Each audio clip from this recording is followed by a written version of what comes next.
செஞ்சு காட்டினார். மொட்டை தலையை எடுத்து மடியில் வச்சு தடவினார், நான் அவனை சொஸ்தமாக்குனேன்னு. அதை தாய் பார்க்கிறாள். விடிய காலை வேளையில் இயேசு வந்து மடியில் பிள்ளையை தூக்கி போட்டு மொட்டை தலையை தடவிட்டு போகிறத கண்ணால் பார்த்தேன். அந்த பிள்ளையும் சொல்லுது, அம்மா இயேசு வந்தார், என் மொட்டை தலையை தடவி மடியில் போட்டுட்டு தடவிட்டு போனார், பரவாயில்ல சந்தோஷமாக சொல்லிட்டு போயிட்டாருன்னு. மருத்துவர் வந்தார், பரிசோதித்து பார்த்தார், முகத்தில் என்ன மாற்றம், எலும்பும் தோலுமாக இருந்த சரீரத்தில் ஒரு பிரகாசம் தெரிகிறதே. இருந்தாலும் ஒரு மருத்துவ பரிசோதனை பண்ணி பார்க்கும்போது பிளட் கேன்சர் கேன்சல்டு. அவர் வந்தா விடுதல. கர்த்தருக்கு கொடுக்கிறத தூஷிக்கிறவன் சபிக்கப்பட்டவன், கர்த்தருக்கு கொடுக்க நினைக்க மறுக்கிறவன் சபிக்கப்பட்டவன். ஏனென்றால் அவனுடைய ஜென்ம பாவம் அவனை தடுக்கிறது.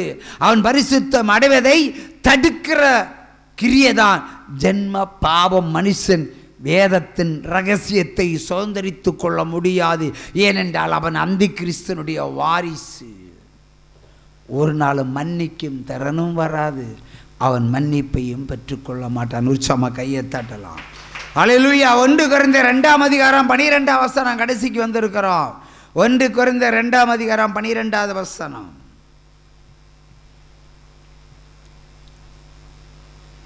அல்லேலூயா.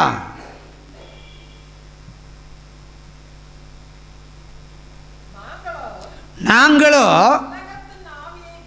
இந்த உலகத்தினுடைய ஆவியை பெறாமல் தேவனால் எங்களுக்கு அருளப்பட்ட காரியங்களை அறியும்படிக்கு தேவனிடத்திலிருந்து புறப்படுகிற ஆவியை பெற்றோம். உற்சாகமாக கையை தட்டலாம்.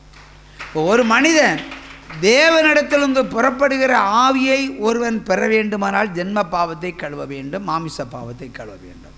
கழுவினால் நிச்சயமாக பரிசுத்த ஆவி உங்களை ஆட்கொள்ளுவார். உற்சாகமாக கையை தட்டலாம். நீங்கள் கழுவப்படவில்லை என்று சொன்னால், பக்கத்து வீட்டு ஸ்திரீ அந்நிய பாஷை பேசுகிறாள், நானும் அந்நிய பாஷை பேச வேண்டும் என்று சொன்னால் அந்தி கிறிஸ்து அந்நிய பாஷையை ஊட்டுவான்.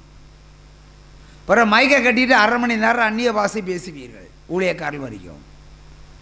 மைக்கில் அந்நிய பாஷை பேசுகிறவனெல்லாம் அந்தி கிறிஸ்துக்குரியவர்கள். கையை தட்டுங்க. Super judgement. அது வேதத்துக்கு புறம்பான காரியம். ஒருவரோ 2 பேரோ 3 பேரோ அமர்ந்திருக்கிற இடத்தில் ஒருவன் மட்டும்தான் அந்நிய பாஷை பேச வேண்டும் என்று எபிரியர் 1 கொரிந்தியர் 14ஆம் அதிகாரம் சொல்லுகிறது. 3 பேர் இருந்தால் ஒருத்தன் பேசணும், 2 பேரும் அர்த்தம் சொல்லணும். இல்லைன்னா பேசாமல் பொத்திக்கிட்டு ஏதாவது மைக்கில் இன்னும் ஞாயிற்றுக்கிழமையெல்லாம் வாட்சி கிழிச்சு தள்ளியிருப்பானோல, வெள்ளையும் சொல்லையமாக இருந்துட்டு. அப்படி தானே பிரதர்? கையை தட்டுவீங்க, உங்களுக்கு அந்நிய பாஷை வந்துடும். பாவிகளாகிய உங்களுக்கு எப்படி அந்நிய பாஷை வரும்? பரதேசிகளா இருக்கிற உங்களுக்கு எப்படி அந்நிய பாஷை வரும்? வருதுன்னா அது சாத்தான் போட்டுறது, அது பிசாசு போட்டது. பரிசுத்தம் அடைந்தால் மெய்யான அந்நிய பாஷை வரும். அது உனக்குள்ள மட்டும்தான் கிரியை செய்யும். பக்கத்தில் இருக்கிறவன் பார்க்க தோணாது. இது பக்கத்தில் இருக்கிறவன் பார்க்கத்தக்கதான உனக்கு அந்நிய பாஷை வருதுன்னு சொன்னால் உன் உடை விலகுவதும் காண மாட்டாய், ஆடை அகன்றுபவதையும் காண மாட்டாய், நீ என்ன பேசுகிற நீ உணர மாட்டாய். நீ ஒரு பைத்தியக்காரி, அந்நிய பாஷை பேசுகிற பைத்தியக்காரி. கொண்டு வா, உன்னை சொஸ்தமாக்கி காட்டுகிறேன். உற்சாகமாக கையை தட்டுவா. ஏன்னா உலகத்தினுடைய ஆவியை பெற்று பரிசுத்த ஆவி பெற்றேன் என்று பொய் சொல்லுகிற கூட்டம் செத்தான் நரகம் உனக்கு.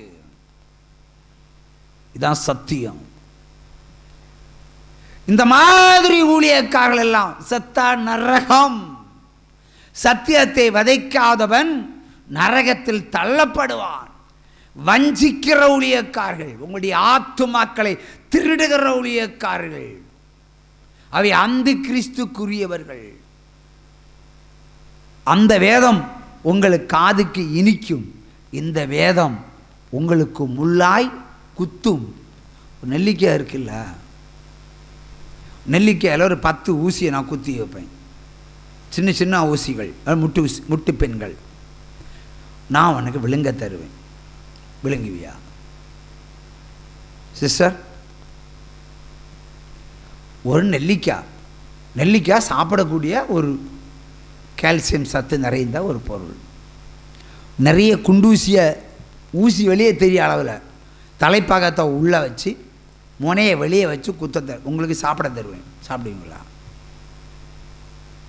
என் பொண்டாட்டி கொடுப்பேன், சாப்பிடுவாளான்னு கேளுங்க. சாப்பிட மாட்டேன். அப்போ நீ நரகம்.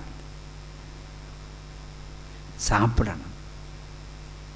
என்னடி சொன்னால் என்னுடைய வேதம் அப்படித்தான். நெல்லிக்காய் என்பது மதுரமான பொருள், வசனம் என்பது பட்டயம்.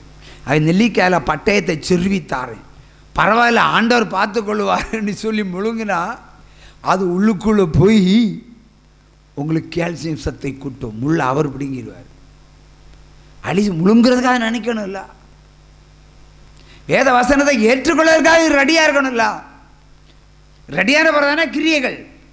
நான் முழுக்க மாட்டேன், இந்த வசனத்தை கேட்க மாட்டேன், ஐயோ கடுமையாக இருக்கிறதுன்னு சொன்னால் எப்படி உங்கள் வாழ்க்கையில் முன்னுக்கு வர முடியும்? ஆகவே நெல்லிக்காய் என்பது அப்படியே வாக்கு தத்துவம். அதில் குத்தப்பட்ட ஊசிகள் என்பது வசனம் என்ற பட்டயங்கள். உங்களுக்கு பாவத்துக்கு தக்கதாய் வருகிற வசனத்துக்குரிய பட்டயங்கள். முழுங்கி பாரு.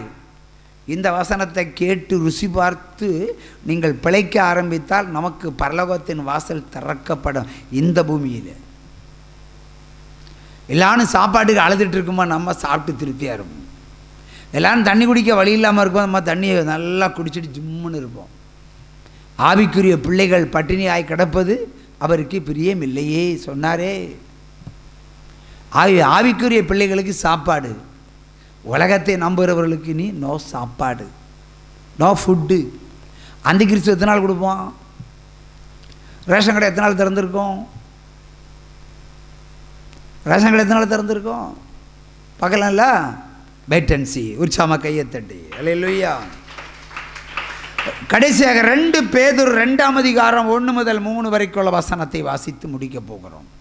கூட ஒரு வசனம் கூட 2 கொரிந்தியர் 2 பேதுரு 1 முதல் 3 வரைக்கும் உள்ள வேத வசனங்கள். 2ஆம் அதிகாரம். கள்ள தீர்க்கதரிசிகளும் ஜனங்களுக்குள்ளே இருந்தார்கள், அப்படியே உங்களுக்குள்ளும் கள்ள போதகர்களும் இருப்பார்கள். அவர்கள் கேட்டிற்கு ஏதுவான வேத புரட்டல்களை தந்திரமாய் நுழைய பண்ணி தங்கள் கிரயத்துக்கு கொண்ட ஆண்டவரை மறுதலிப்பார்கள். தங்களுக்கு தீவிரமான அழிவை வருவித்துக் கொள்ளுவார்கள். அவருடைய கெட்ட நடக்கைகளை அநேகர் பின்பற்றுவார்கள். அவருடைய நிமித்தம் சத்திய மார்க்கம் தூஷிக்கப்படும். பிரியமானவர்களே, நான் ஜோமன்ற ஒரு ஸ்திரீயை ஒரு ஊழியக்காரன் பல வருஷமாக டார்ச்சர் பண்ணுறான். என்ன, எப்போ நீ ஜீவலிக்கு போனியோ அப்போ நீ திருவிருந்து எடுக்கலை, மரியாதையாக திருவிருந்துக்கு வந்துடு, வாரத்துக்கு ஒரு முறை திருவிருந்துக்கு வந்துடு, அட்லீஸ்ட் மாதத்துக்கு ஒரு முறை திருவிருந்து வந்துடு. திருவிருந்து திணிக்கப்படுகிறது. நான் கேட்கிறேன், திருவிருந்து தேவனால் கொடுக்கப்பட்ட ஒரு நிகழ்வு. அது பரிசுத்தம் அடைந்தவர்கள் பெற்றுக்கொள்ள வேண்டிய ஒரு காரியம். நாக்க நீட்டி நல்ல அப்பத்தை வாங்குறீங்களே, நாக்க நீட்டுறதுக்கு முன்னாடி இந்த நாக்கு எவ்வளவு பாவம் செய்ததென்று உங்களுக்கு தெரியுமா? எவ்வளவு அக்கிரமத்தை இந்த நாக்கு இழைத்ததென்று உங்களுக்கு புரியுமா? எவ்வளவு கொடுமையை இழைத்திருக்கிறது. ஞாயிற்றுக்கிழமை நாக்க நீட்டி வாங்கிறிய வெக்கமாயில உனக்கு? அதுக்கு பேர் திருவிருந்து. நீ திருவிருந்தையே நாசம் பண்ணுகிறாய். நான் பேசுறது நாசம் அல்ல, நீ எடுக்கிறதா நாசம். பாவம் செய்தவன் அதை எடுக்கக்கூடாது. பரிசுத்தம் உள்ளவன் அதை பெற்றுக்கொள்ள வேண்டும். நான் எல்லாம் ஒரு ஆர்சி பாதிரியாக இருந்தால் நான் சொல்லுவேன், பாவம் செய்தவன் எவனும் இந்த திருவிருந்து எடுக்கக்கூடாது. ஒருத்தம் வரமாட்டான். அப்பவும் திராட்சை ரசம் அப்படி தான் இருக்கும். அப்படியே கொண்டு திறமறையில் வச்ச வேண்டியதுதான். I'm right? சரி, அவர்கள் தான் அறியாமல் செய்கிறார்கள். இந்த பந்திகோசுகார் அறிஞ்சே செய்கிறாங்களே. கேட்டாலும் நீ பரலோகத்துக்கு போகணுன்னா எடு. நீ பரலோகத்துக்கு போகணுன்னா நீ பிரமாணத்தை பின்பற்று, வசனத்தை பின்பற்று, பொய்யே பேசாத, பாவமே செய்யாத, இதுதான் நன்மை செய். இவ்வளவுதான் வேதம். வேதத்தில் வேற ஒன்றும் இல்லை. பெத்த தாய்க்கு கொடு, பெத்த தகப்பனுக்கு கொடு, உன்னை உண்டாக்கின தேவனுக்கு கொடு, நீ பொய் பேசாத, நன்மை செய், பாவம் செய்யாத. இவ்வளோதான் சப்ஜெக்ட். வேறு என்ன இருக்குது கிறிஸ்தவத்தில்? இவ்வளவு ஒன்றால் செய்ய முடியலைன்னா எதுக்கு நாக்கு நிட்டுற? நாக்கில் வைப்பார் கேன்சர் கட்டிகளாய், நீ சொல்லி அடிப்பார், கையை தட்டலாம். திருவிருந்தையே அவமானப்படுத்துகிற ஒரு நிகழ்வு. பேர் என்ன? திரு. வார்த்தை இருக்கா? திருனா பரிசுத்தம், திருமணம், பரிசுத்த விவாகம். பரிசுத்தமான ஒரு உணவை பெற்றுக்கொள்ள நீ தயாரா? நானே இன்னைக்கு வர ஒருத்தரும் கொடுக்கலையே. ஏன்னா உங்கள் மேலையெல்லாம் எனக்கு அதிகம் திருப்தி கிடையாது. 23 வருஷம் ஊழியத்தில் ஒருத்தர் கூட திருவிருந்து கொடுக்கல. என் பொண்டாடி கொடுத்துருக்கேன், ஆனால் உங்களுக்கு கொடுக்கல. விசுவாசிகள் யாரும் பெற்றுக்கொள்ளலை. ஏன் அடிக்கடி சறுக்குறீங்க, அடிக்கடி கீழ்ப்படியாமல் போகிறீங்க, அடிக்கடி உங்கள் இஷ்டத்துக்கு நடக்கிறீங்க. எப்படி திருவிருந்து தர முடியும்? பார்த்தாலே பாவன்னு சொன்னார். நான் பார்த்தாலே உங்கள் பாவ கணக்கை நான் இப்போ சொல்லுவேன். எப்படி தர முடியும் திருவிருந்து? You have no eligibility. அது வரணும். அது வர்றதுக்கு தான் அந்த ஊழியம். இங்கே சாகிறது முன்னாடி கூட வந்துடுங்க, பிரச்சனை இல்லை, அவசரப்பட வேண்டிய அவசியம் இல்லை. திருவிருந்து எடுக்கணும், ஆனால் பரிசுத்தம் அடைந்த பின்பு தான் எடுக்க வேண்டும். அது ஒரு பரிசுத்தமான நிகழ்வு, விளையாட்டல்ல, கல்யாணம் வீடு சாப்பாடல்ல, அள்ளி கொட்டுறதுக்கு. முக்காடு போட்டாலும் ஒரு அழகுண்டு, ஆனால் முக்காடு போட்டே திருவிருந்தென்ற பாவத்தை நீங்கள் செய்கிறீர்கள். எவன் போய் பேசாமல் இருக்கிறானோ அவன் எடுக்கட்டும் திருவிருந்து. எவன் பாவம் செய்யாமல் இருக்கிறானோ அவன் எடுக்கட்டும் திருவிருந்து. எவன் நன்மை செய்கிறானோ அவன் எடுக்கட்டும் திருவிருந்து. எவன் அக்கிரமம் செய்யாமல் இருக்கிறானோ அவன் எடுக்கட்டும் திருவிருந்து. ஏன்னா பந்திகோஸ் ஊழியக்காரர்களுக்கு ஒரு ஸ்டைல், திருவிருந்தானே நிறைய கலெக்ஷன். மக்கள் பயந்து போய் நிறைய கொடுத்துருவாங்க. அன்னைக்கு இதுதான் ஞானஸ்தான காணிக்க, திருவிருந்து காணிக்க. பைபிளில் 2 காணிக்க தான், ஒன்று பொருத்தனை காணிக்க, ஒன்று தசம காணிக்க. அடுத்து மனமுள்ளவன் எவனோ கொடுக்க கடவன். 3 பாயிண்ட் தான் உண்டு, வேற எதுவும் கிடையாது. அந்த 3 பாயிண்ட்ல தான் பைபிளே அடங்கி இருக்கு. ஆதியாகமம் 4ஆம் அதிகாரத்தில் ஆரம்பித்த காணிக்க பிரச்சனை இன்னைக்கு வரையும் கொழுந்து விட்டு எரிஞ்சிட்டு இருக்கு. எருசலேம் ஆலயத்தில் எவன் எப்படி கொடுக்கிறான்னு உண்டியலை உற்று பார்த்த இயேசு கிறிஸ்து. அள்ளி போட்ட எவனும் இல்லை, நுள்ளி போட்டவன் ஜாஸ்தி. ஆனால் இருந்தது எல்லாம் போட்டா ஒருத்தி, அதான் பெரிய காணிக்கைன்னு சொன்னார். அவை தேவ சமூகத்தில் இல்லை என்ற வார்த்தையை இனிமே எக்காலத்திலும் சொல்லாதீங்க. உயிரோட இருக்கிறது அவருடைய கிருபை, எதுக்கு இல்லைன்னு சொல்லணும்? என்ன செய்வேன்னு கேளுங்க, பலியை அவர் தரப்பார். உற்சாகமா கையை தட்டலாமா? ஆகவே கள்ள கிறிஸ்துக்களுடைய போதகங்கள் உங்களுக்கு உண்டாயிருக்கும். அது உங்களுக்கு எதமாக இருக்கும். நீங்கள் நினைப்பீங்க இன்னைக்கு திருவிருந்து எடுத்தாச்சுன்னா பாஸ்டர் திருவிருந்து எடுத்தாச்சு, அடியே செல்லம்மா நீ திருவிருந்து எடுத்தியா? ஓ நானும் எடுத்தாச்சு. ஓஹோ பரிசுத்தம் அடைஞ்சாச்சு. அந்த பக்கம் போனால் புருஷனை பார்த்துக்கிட்டு நாய பேய ஏன் முள்ள மாதிரி நகை சொல்லுவேன். திருவிருந்து எடுத்துட்டு தக்க சொல்லலாமா? ஏன் புருஷன் இருக்கிறதுல பொண்டாட்டி சரிசமம் உட்காரக்கூடாது, அது பைபிள். நீங்களாம் சரிசமம் கேட்குறீங்களே, புருஷன் இருக்கிற இடத்துல கீழே உட்காருங்கய்யா, பாதடியில் உட்காருங்க, மேன்மை உங்களுக்கு உண்டாகும். சாராள் என்ன செய்தா? புருஷனுக்கு மடியில் இருந்தாளா? கீழே தான் உட்கார்ந்தா. எப்போ பார்த்தாலும் ஆண்டவரேன்னு கூப்பிடுவா.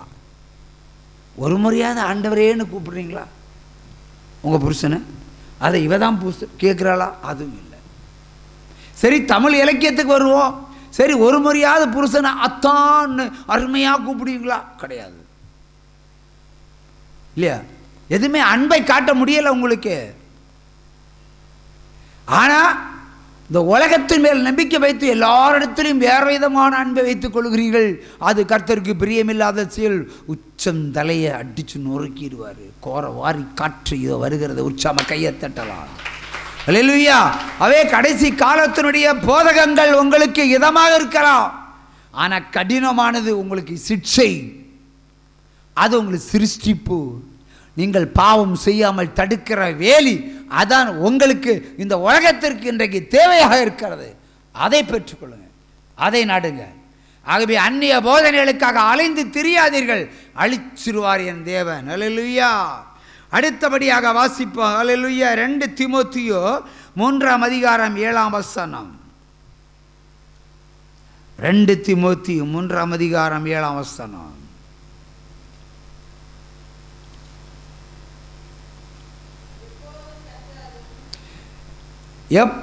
எப்போது கற்றாலும் ஒருபோதும் சத்தியத்தை